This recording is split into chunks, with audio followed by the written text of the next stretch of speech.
June 10th, 1992. I am your host, William Cooper.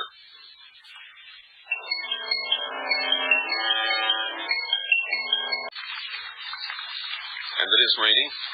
Now in the great state of Arizona, we've already had more than our yearly expected rainfall for the entire year.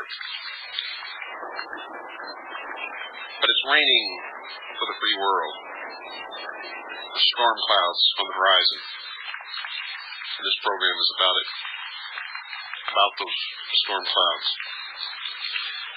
About some of the things that have been happening that are destroying this country, destroying the Constitution of the United States of America.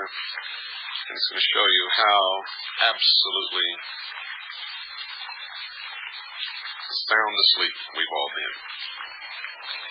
What you're going to hear tonight is the research done by one of the members of the Citizens Agency for Joint Intelligence, Roy J. Giampale.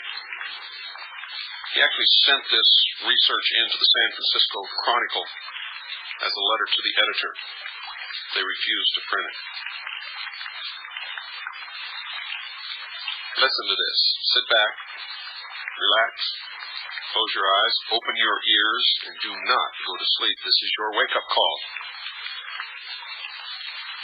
The New York City District Attorney's Office has linked the Polish FOS fund for external debt swindle to the BCCI scandal.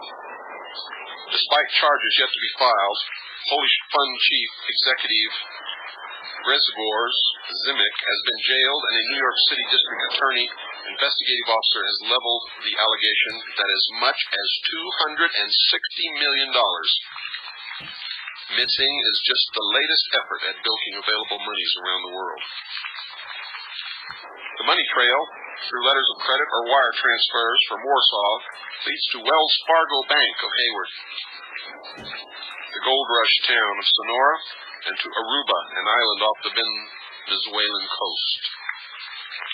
Money laundering alert editor Charles Intriago says, quote, Aruba is considered one of the prime money laundering spots in the Western Hemisphere, unquote.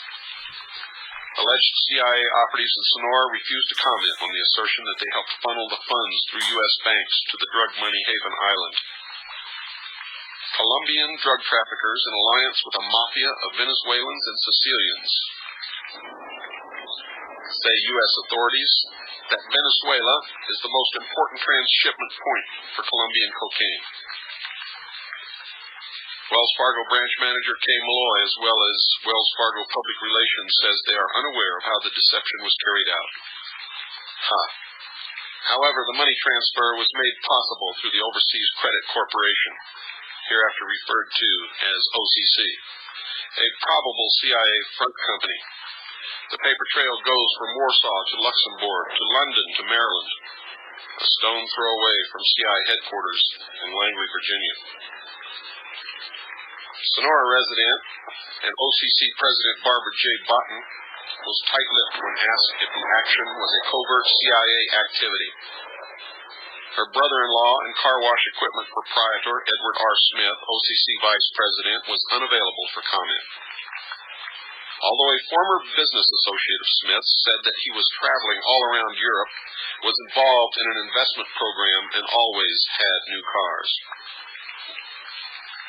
The San Francisco Chronicle earlier reported that on July 10th, 1990, on Hayward Wells Fargo stationery, Malloy supposedly signed a document stating they were in possession of $12.5 million of FOS funds.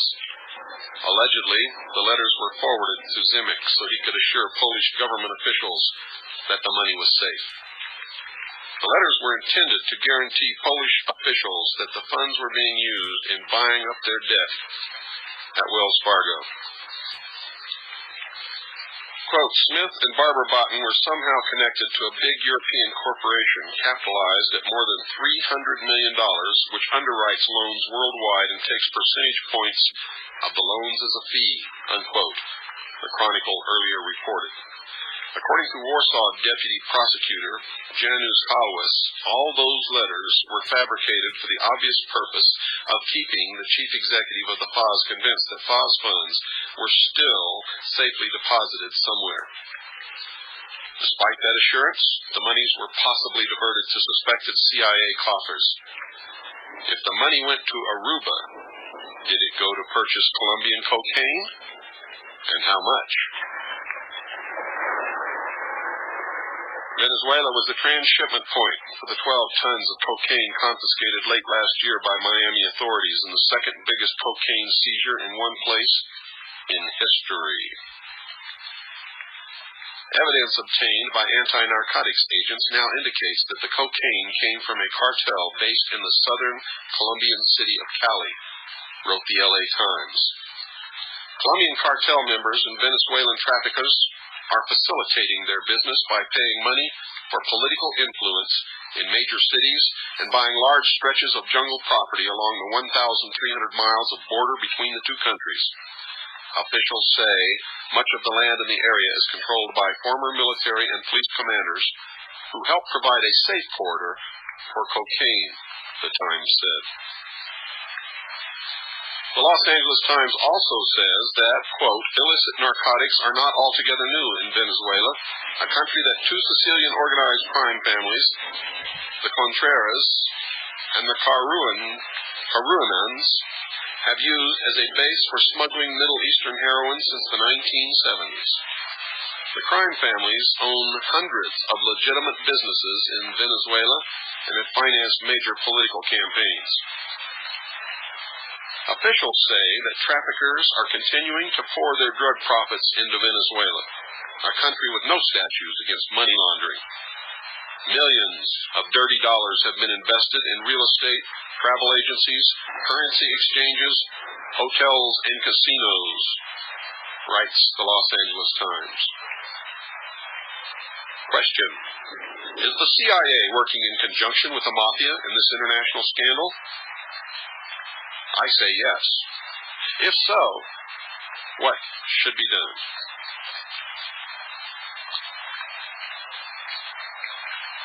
The octopus and the international conspiracy back to 1941. What did the savings and loan debacle, the Bank of Credit and Commerce International BCCI scandal, the Bay of Pigs invasion, the Watergate fiasco, the October surprise scenario, the Iran-Contra affair, the John F. Kennedy, JFK, the Robert F. Kennedy, RFK, Martin Luther King Jr., MLK, and Malcolm X, MX assassinations have in common? According to lawyer, private investigator Paul Kangas, the unifying links are George Herbert Walker Bush and Richard Milhouse Nixon. Richard Nixon may not have his dirty fingers in on the savings and loan collapse, the BCCI morass, or the October surprise treason, although he may have counseled both Ronald Reagan and George Bush, but he has been caught red-handed in the murders of both JFK and Robert Kennedy. Kangas isn't the lone voice who makes a number of connections. Newsweek, 9/23/91. Writer Stephen Waldom presents a picture of how a number of political upheavals are tied together over the last third of a century. His, quote, unified scandal theory, unquote, shows how the above events are related. Oliver Stone, in the recently released movie JFK, alleges that the assassination was a conspiracy amongst the CIA, Secret Service, Office of Naval Intelligence, the FBI, the military-industrial complex, and possibly the mafia. Folks, I revealed all of those facts as far back as 1972, with the exception of the mafia. I can assure you they were not involved in the JFK assassination. But they may have been involved in the others. Populist Party presidential candidate Bo Gritz, Village Voice 11492, claims the U.S. government is responsible for the JFK murder and much more. He says that through Operation Watchtower, international drug organization, which concludes the U.S. government, Colombia, Panama, Israel's Mossad, and others, an elitist organization that seems more interested in profits, our world is being controlled. Gritz states the underlying reason behind the JFK murder: the president was about to put the Federal Reserve out of business with an executive order, and the bankers couldn't take that lying down. Well, that last sentence is absolutely true. But it's not the United States government that was responsible for John F. Kennedy's assassination. It was the very organization to which Bo Gritz belongs. A secret society.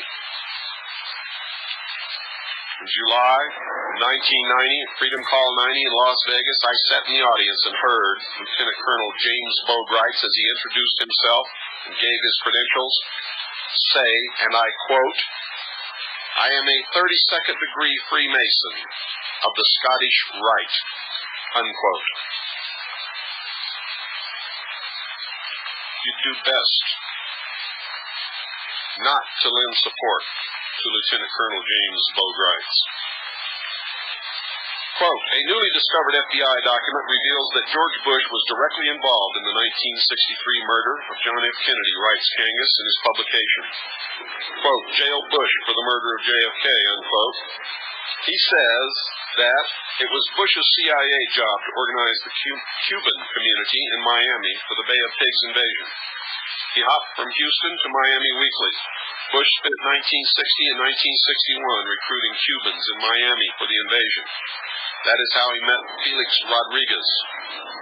Rodriguez, then 19 years old during the Bay of Pigs invasion, is the same person, otherwise known as Max Gomez, who called then Vice President Bush's office to report the downing of the Southern Air Transport's C-123K over Nicaragua on 10/5/1986. Eugene Hassenfuss was the sole survivor. William Cooper, the pilot, was killed. No relation to me, but he is the man whom the William Cooper Foundation was named after. Hopefully, the foundation can serve to keep other patriots from getting involved in illegal activities in the name of patriotism. When you go against the Constitution, no matter what you call it, or no matter how patriotic you label it, you are helping to destroy this country. Understand that. Anyone who subverts the Constitution in any manner is a traitor. Carl Davidson, reviewing Guardian 1892, reviewing Mark Lane's book, and Carl Davidson was on the New Orleans District Attorney Jim Garrison's investigative team. When he reviewed Mark Lane's book, Plausible Denial, was the CIA involved in the assassination of JFK, says that Marita Lorenz, former Fidel Castro lover, recruited in 1959 to the CIA by Castro's Air Force security head and later Watergate burglar Frank Sturgis, otherwise known as Frank Angelo Fiorini. Sturgis, E. Howard Hunt, and Jack Ruby, otherwise known as Jack Rubenstein, who worked for Congressman Nixon in 1947. Were you aware of that? Jack Ruby, otherwise known as Jack Rubenstein, worked for Congressman Nixon in 1947. We're all in a Dallas motel room with guns and money on the night of 11/21/63.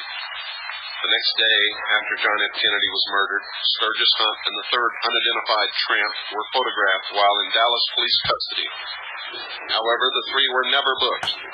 The picture was in the Watergate safe of Larry O'Brien when the plumbers attempted its theft. The Democratic Party was about to publish it and bust Richard Milhouse Nixon, the assassination of John F. Kennedy. Ladies and gentlemen, when I was in the Office of Naval Intelligence, I saw that Division 5 elements belonging to secret societies were involved Elements of the Office of Naval Intelligence who belong to these same secret societies were involved. Elements of the Secret Service and the Central Intelligence Agency who also belonged to these secret societies were involved. The assassination was performed on the 33rd parallel, and in Dealey Plaza there's a plaque commemorating the location of the first Masonic temple in the state of Texas. Richard Milhous Nixon is a Freemason. But Richard Milhous Nixon is not responsible for the assassination of JFK, even though he may have participated in his planning and execution. I can tell you that E. Howard Hunt was in charge of training the shooters and was on site to supervise. Returning to 1959, when Richard Milhous Nixon was vice president, Henrik Kruger says in the Great Heroin Coup, Nixon also helped plan the Bay of Pigs invasion, chairing the 5412 group, which was a National Security Council subcommittee in charge of covert actions. The vice president pushed for the plan's approval before his 1960 presidential race against Kennedy. According to E. Howard Hunt, Nixon was the invasion's secret action officer in the White House. Kruger says that CIA Cuban invasion activities were organized through Operation 40. Kangas, who spoke in Willits on January 24, 1992, says, other famous Watergate members of the CIA Bay of Pigs invasion that Bush recruited were Sturgis, Hunt, Bernard Barker, and Rafael Quintero.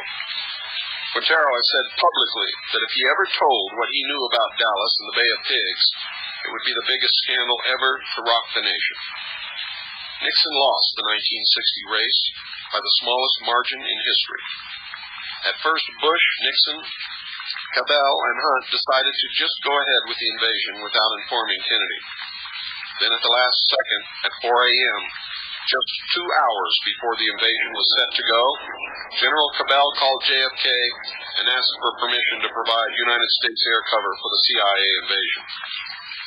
John Kennedy said no.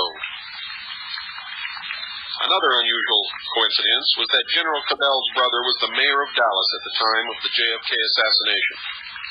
According to Stone, in the movie JFK, Lee Harvey Oswald was a dupe and was set up. I concur with that. In fact, I have a photograph, and we have done body measurement proportion comparison with Lee Harvey Oswald in the photograph and in custody of the Dallas police, and it is one and the same man, and he is standing in the doorway on the bottom floor of the book depository building as the motorcade passes by. He was not even inside the building. That is on the John F. Kennedy assassination documentary tape that we have available for you, and it shows who shot the president. You can see it with your own eyes on this tape. We've had this tape available for several years. Not one single television station in this country, except one in Atlanta, Georgia, and one in Salt Lake City, has ever dared to show it. The news anchorman in Salt Lake City was fired immediately afterwards. The TV station in Atlanta, Georgia, showed it on a late-night talk show. It's an independent station that's not on cable and has a very short broadcast range. And because of that, no one is bothered now.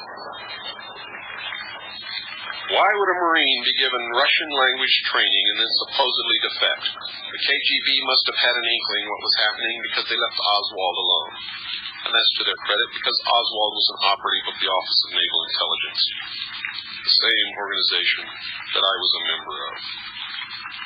What was Nixon's grand design for the United States and the world drug trade? Berkeley's Peter Dale Scott, writing in the foreword to the Great Heroin Coup, says, quote, the establishment press failed to look critically at Nixon's war on heroin.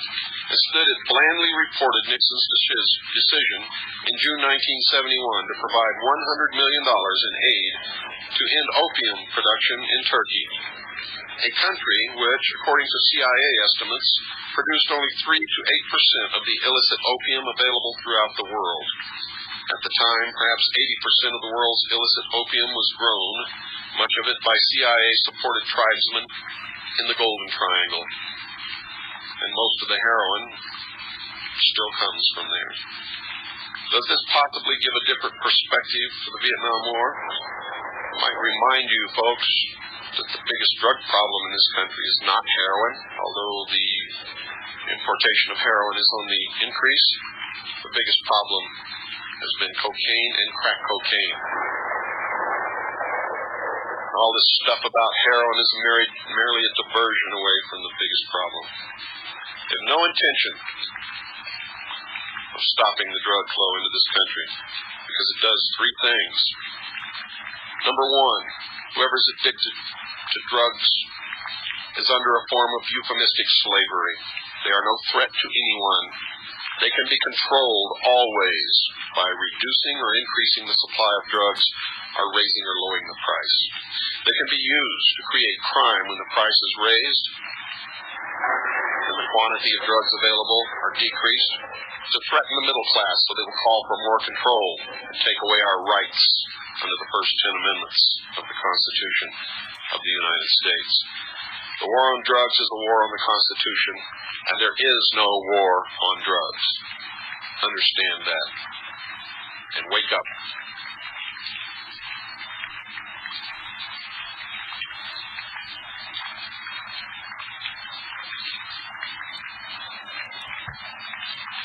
Just wake up. Kangas alleges that if John F. Kennedy had lived, thousands of American men and millions of Vietnamese would have been spared. Kennedy had signed a National Security Action Memo, NSAM, number 263, in October the 11th, 1963, that all American troops would be home by 1965. And Kennedy's movie that Stone made, JFK, the movie JFK, points out that the military-industrial complex would have suffered. If the war ended, the CIA's heroin smuggling might have declined as well. Kruger states, quote, Nixon set up a special narcotics action and intelligence group right in the White House. In the same period, the Special Investigation Unit, the famous plumbers, or the infamous plumbers, I should say, set up shop in room 16 of the Executive Office building. The two groups overlapped, and several of their members were associates of Mafia kingpin, Santo Trafficante. This partnership between the Mafia and our government, but not our government, the CIA, goes further back than the Vietnam War, however. According to Congressman Ron Dellums, Press Secretary Max Miller, quote, the alliance between the Mafia and the CIA goes as far back as 1941, then the OSS, unquote. And I've outlined this already in the 5 hours of the hour of the time that was devoted to mind control, and you can order those tapes from Stan Barrington. When the United States was attempting to insert its troops into mainland Italy to fight Mussolini's and Hitler's troops, a deal was needed, and the bargain has remained intact since. Houston Post investigative journalist Pete Bruton in February 1990 first broke the story of Mafia CIA ties to the savings and loans, and that's the only place it was ever seen was in Houston. Key savings and loan failures, including the BCCI swindle, has led to the depression-like situation in which the United States finds itself. George Green, the publisher who owns American West Publishing and publishes the Phoenix Journals, was heavily involved in the rape of the savings and loans. There are people in Texas standing at the border with hangman's ropes waiting for George Green to return. And I hope he does. Some of the savings and loans with mob CIA connections are Charles Keating's Lincoln, Vernon of Texas with its link to former House Speaker Jim Wright, Miami Sin Trust and David Paul, and then there's Denver's Silverado with, guess who? George Herbert Walker Bush's son, Neil. Don't you think it was a coincidence that when the investigation concerning his role was hot and heavy, Saddam Hussein was given the green light to invade Kuwait by Ambassador April Glaspie on July 25th, 1990.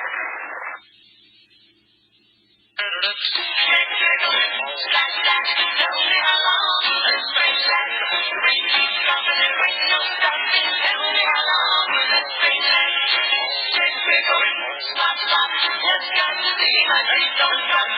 She's there waiting on this day. Tell me the plan to bring the sun. Romantic my close dear boy. Oh, but no, well, you know what's up to that. Let me all get light. Little girl, let's go to the party, yeah. Let me your show. Well, tell me how long will this thing last? Make me stop, there ain't no stopping. Tell me how long will this thing last? Just got to see my feet don't stop. She's there waiting on every day. Tell me just where the train will stop.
Quite a while, it looks like. Nobody wakes up. It keeps raining. It keeps storming. The country's going to wash away. I don't mean that literally, folks. I mean it figuratively. That's what this program is all about. That's what it's all about. In the Unified Scandal Theory Newsweek, September 23rd, 1991, all the cover-ups are outlined, including the Inslaw case. Software stolen and given as a payoff to October surprise brokers. Investigative journalist Danny Casolaro called it the octopus. And he was suicided. He was murdered because he supposedly made the connections among Inslaw, BCCI, and the October surprise caper. I can tell you that we already published everything that he uncovered in my newsletter months ago. Also the fact that he was murdered. And he also uncovered the existence of CIA bases underground on Indian reservations in this country. See, the CIA is forbidden to operate within the borders of the United States of America by its charter and by law. So to get around it, to circumvent it, they went to a foreign country. You see, the Indian reservations are considered to be foreign soil under the law. And it could be misconstrued that they're legally operating within the borders of the United States while they are on Indian reservations. And that's where all this BS, and I mean it BS, about underground alien bases comes from. It's the cover for the CIA's operations illegally within the borders of the United States of America to bring about the New World Order by running mind control operations, propaganda operations against the American people. Wake up. The headline in the San Francisco Chronicle, 8/1991. Probe finds unusual links between failed savings and loans, BCCI. As the Village Voice 11/5/91 story asserts, it's all one big conspiracy, and that's what I've been telling you for years. For years I've been telling you that, and now all these other researchers are confirming what I've been saying for years. Wake up. Another aspect of the octopus is the murder of Martin Luther King. Allegedly, James Earl Ray acted alone in the assassination. However, James Earl Ray's new book, Who Killed Martin Luther King, paints a different picture. The foreword is by Jesse Jackson, and he says, I have always believed that the government was part of the conspiracy, either directly or indirectly, and I can tell you indirectly, the government, per se, is not responsible. There's elements within the government who belong to secret societies, either directly or indirectly, to assassinate Dr. Martin Luther King Jr. Not only did James Earl Ray have 8 aliases, he also had 3 facial plastic surgeries for FBI documents. Why? Records show categorically that there was more than one person involved in the shooting. One 3-page FBI report has all entries blacked out, except for 4 innocuous sentences. Why? Lawyer Percy Foreman was paid $165,000 to defend James Earl Ray. Instead, Foreman coerced Ray into pleading guilty. Why? While in prison, James Earl Ray was stabbed 22 times in a murder attempt in 1981 and nearly died. Why? Did someone want him silenced? Someone powerful enough to get to him in a maximum security prison? Another infamous murder of a black leader was that of Malcolm X, who was killed in February of 1965. Malcolm X had traveled to Mecca the year before to expand his consciousness, whatever that means.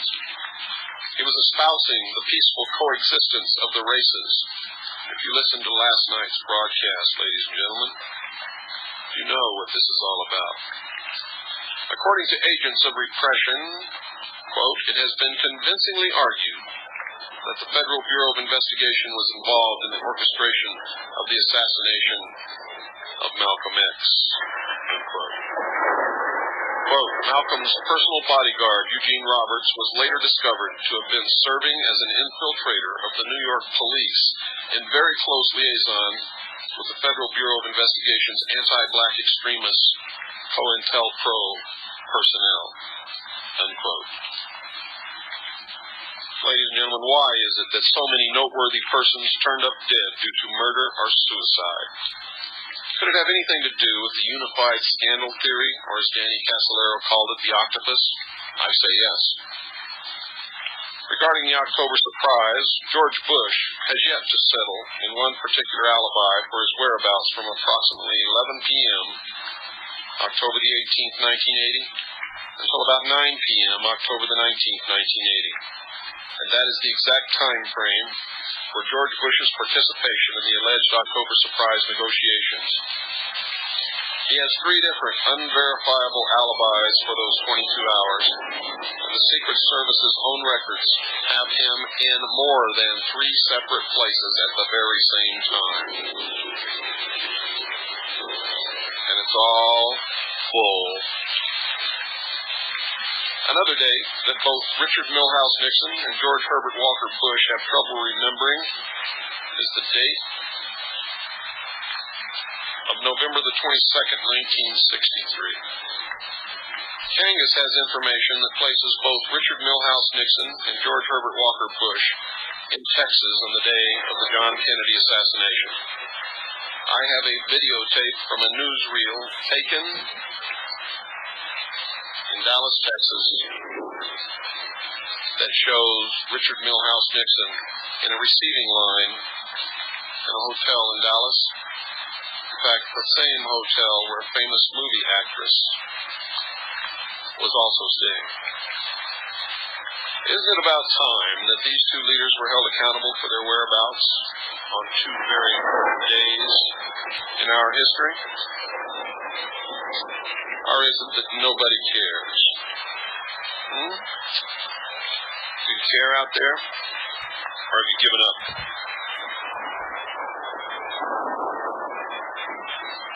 This is a newspaper article from the Spotlight, 4/27/92. It says Bush was at Homestead Air Force Base in Florida on January 4th, 1990. The document also reveals a pro-Israel faction within the CIA led by the late James J. Angleton, conspired with the Mossad in fabricating false intelligence even when the U.S. government itself was deceived by the result. according to the closely guarded report obtained by the Spotlight with the help of Foreign Service sources. And there's a lot more newspaper articles here confirming everything. And here's a very interesting one. This is from the Arcata Union. Thursday, October the 3rd, 1991. Also written by Roy Giampali. Author Barbara Honegger is coming to Arcata Saturday to speak concerning her 1989 book, The October Surprise. The title refers to the Reagan-Bush 1980 campaign team and its alleged attempt to derail President Carter's re-election bid. She'll inform the North Coast of that experience as well as the developments since.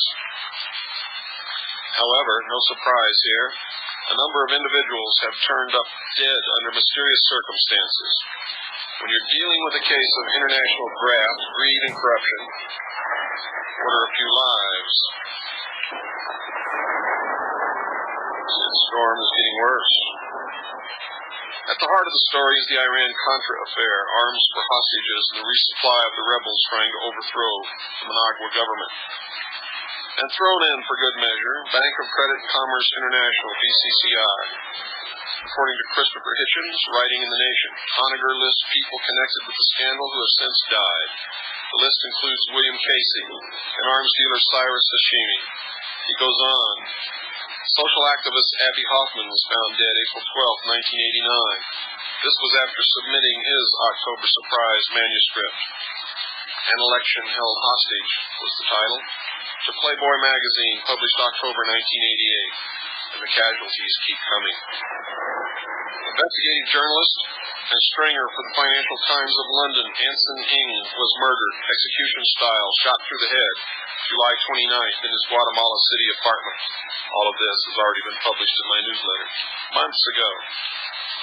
He was reportedly investigating BCCI and its financial dealings in the country. At the time of his death, there was a question.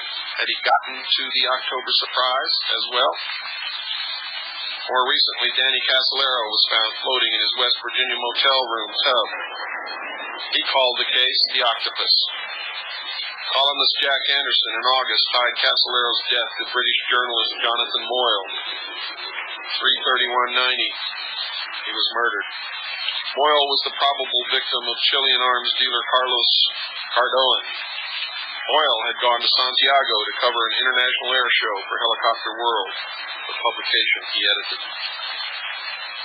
Joe Blyfus, writing in These Times, ties Casolaro's demise to that of the Cabazon Indian Reservation of India and the Wackenhut Corporation, a corporation that I've also tied to the security of a top-secret base in Nevada, where they've developed and test flying saucer-type vehicles owned and flown by the United States government, not aliens. In 1984, former Deputy CIA Director Bobby Inman, whom I once worked for at the Commander-in-Chief of the United States Pacific Fleet Headquarters when I was in the Office of Naval Intelligence. Currently, one of Robert Yates' CIA Director, Maine Boosters in Washington, was a director of the company. And among those in the 1983 Ford were two former FBI special agents, one retired Air Force general, one former Commander-in-Chief of the North American Air Defense Command, NORAD, one former Director of the Defense Intelligence Agency, former CIA Director William Raybor, Nixon-appointed FBI Director Clarence Kelly, and former CIA Deputy Director Frank Carlucci, all were the Wackenhut Corporation. Carlucci would later become Ronald Reagan's national security advisor. Guardian columnist Jack Calhoun writes that the U.S.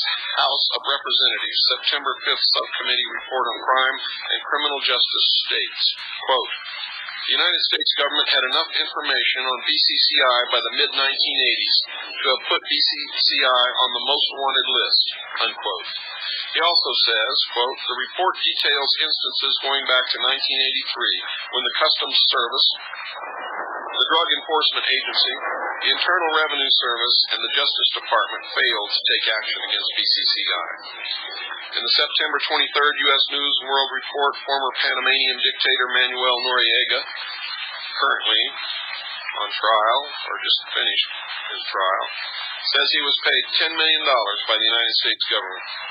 Noriega hoped to show that his involvement with Colombian cocaine lords was well known to the Central Intelligence Agency, the Drug Enforcement Administration, and officials as high up as then Vice President George Bush. You bet your life, Bush hired him. What are the implications of all these incredible octopus-like interconnections? First and foremost, ladies and gentlemen, it could mean that our president is potentially guilty of high treason and could be impeached. And I tell you that he is, and maybe if he's reelected. The best and most advantageous way to determine for yourself is to come to the Humboldt State University Forbes Complex West on Saturday, October 5th at 7 p.m. and hear what Reagan administration insider Barbara Honegger has to say. That date is past. Don't go, folks. It's over with. This is an old article. But if you look real hard, you may be able to purchase Barbara Honegger's book. The title is October Surprise. Another person has written another book called October Surprise about the exact same subject since she wrote her article.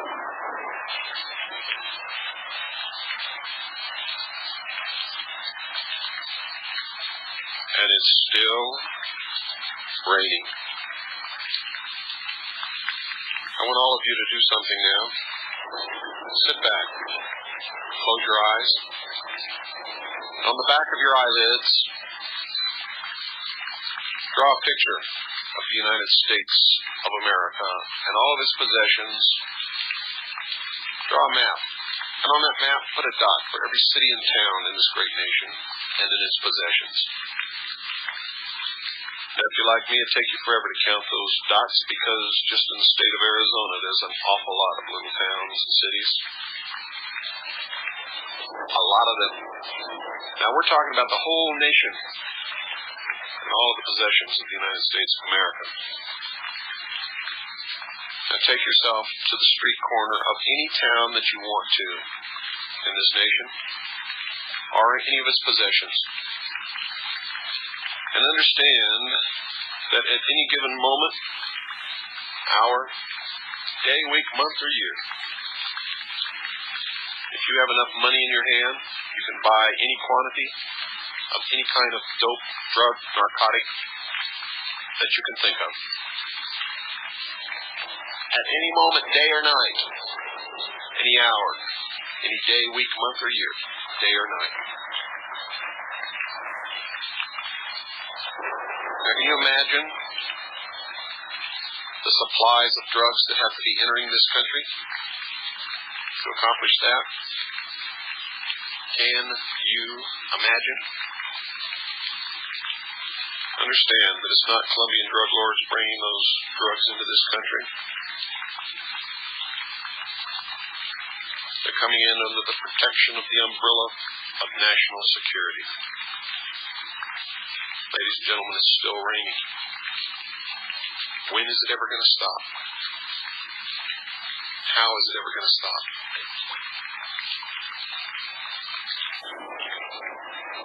How in the world and who are we going to get to stop the rain? I know from my stint with the Office of Naval Intelligence that George Herbert Walker Bush, when he was the president and CEO of the offshore division of Zapata Oil,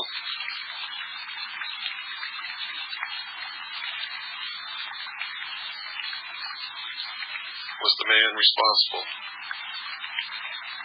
for bringing the drugs into this country. He organized the first large-scale drug smuggling operations from Central and South America that came to the offshore oil platforms and from there into the beach by the normal crew conveyance and thus skirted detection by law enforcement or customs officials. And it's still raining, still stormy. And until we as a people until we as a nation wake up and take our power back and reinstate the Constitution as the supreme law of this land, the storm will continue to get worse, and it will continue to rain, and there will be no sunshine for this nation. The United States of America, ladies and gentlemen, is scheduled for extinction. And what's going on in Brazil, in Rio de Janeiro, at this very moment, is a part of the effort to destroy the United States of America, and indeed the sovereignty of all nations, and place us under the aegis of the United Nations. But the real power of the United Nations is the Security Council and the nations that sit on the Security Council.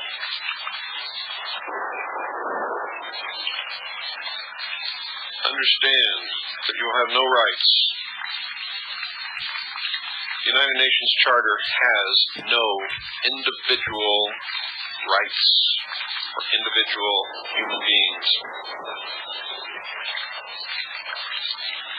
There's no freedom of religion, no freedom of speech, no protection from unreasonable search and seizure.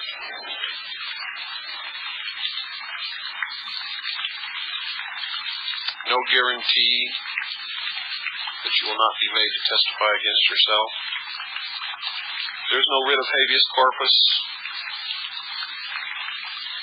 There is no guarantee of just compensation for property confiscated or seized.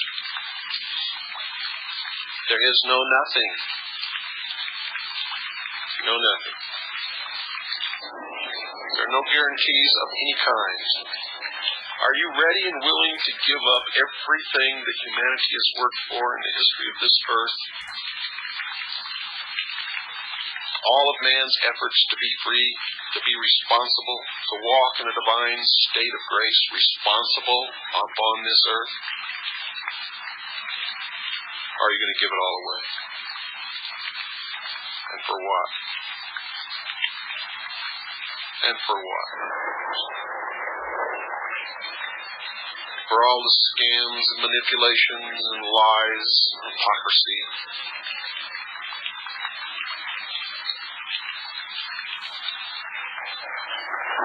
For all the tales being told to you about a war on drugs, crime in the streets, protection against the blacks who may riot, destroy you, your property.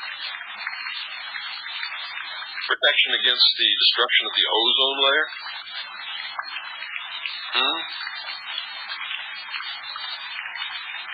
You see, because all of those are scams. All of them are lies. All of them are deceptions.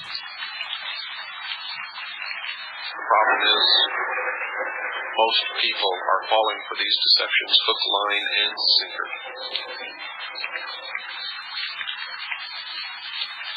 Hook, line, and sinker.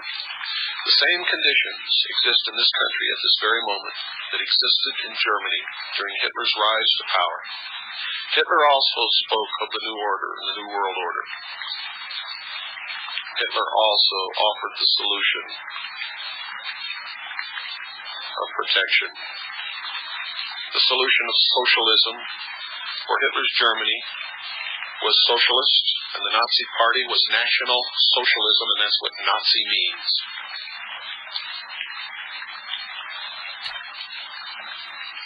I have to laugh every time I hear a socialist calling somebody else a Nazi.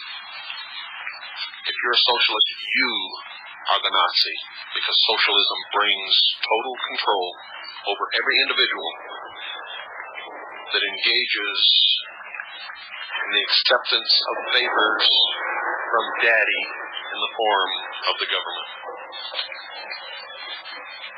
You see, when you accept favors from daddy in the form of the government, the same thing happens when you go home to your real daddy and live in his house and eat his food and drive his car and sleep in his bed. You lose your freedom. You lose your freedom. and whoever furnishes you with the necessities of life have the right to dictate to you, legally under the law, under the common law, under any law. Free men and women cannot participate in socialism. You cannot, you must not. Indeed, this country is almost totally socialist at this moment. All we need is just a couple of more things. Guaranteed food, guaranteed job, guaranteed medical care. You've already got guaranteed food, and if you don't have a job, you got guaranteed welfare, which is the same thing. So really, the only thing we need to become a totally socialist country at this moment is guaranteed medical care. I know there's a lot of you out there who need medical care. But if you've never fallen for the insurance scam, the price of medical care would not be as high as it is today, and anybody would be able to afford it except the poor. Think about it. We're in this situation because we as a people, as citizens of this great country, have failed our forefathers and have failed the Constitution. Our forefathers and the Constitution did not fail us. But they knew we would be weak. You can find in the writings of George Washington, James Madison, Benjamin Franklin, Thomas Jefferson, statements of what most probably would happen in the future of this great nation. And that the people would learn how to give themselves favor after favor after favor until there was no freedom left. You've used the right to contract to destroy yourselves. This is a wake-up call, maybe the only one that you ever get. This is serious. Wake up, roll over, sit on the edge of the bed, put your feet firmly up on the floor, and get up. Get up and look around at the real world, not the fantasy land that you've been wandering around in, lost for years. Your e-ticket is expired. The rides are coming to a stop. The gates are closing. And you'd better find the gate quickly and get out into the sunlight. You'd better learn to stand on your own 2 feet, responsible.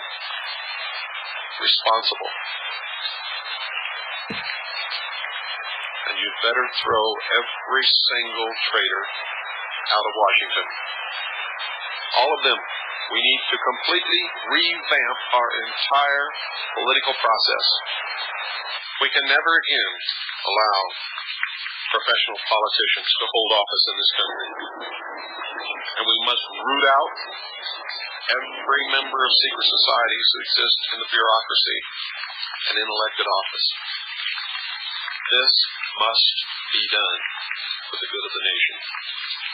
If we don't learn to do these things, and if we don't learn to send citizens to the State House and to Washington to represent us, and only for one term and one term only, then we are doomed as a people to be enslaved once again, as man has always been enslaved in the past on this earth until this country was brought into being. The chains will surely be put around our ankles, and we will be shackled to a computer in a system of cashless debt that will be more cruel than the most maximum security prison in the history of the world. Think about it, ladies and gentlemen. Think about it long and hard. Look at your children when you think about it, and understand that the future belongs to them, and their future will be what we give them. Nothing more, nothing less. Good night, and God bless you all.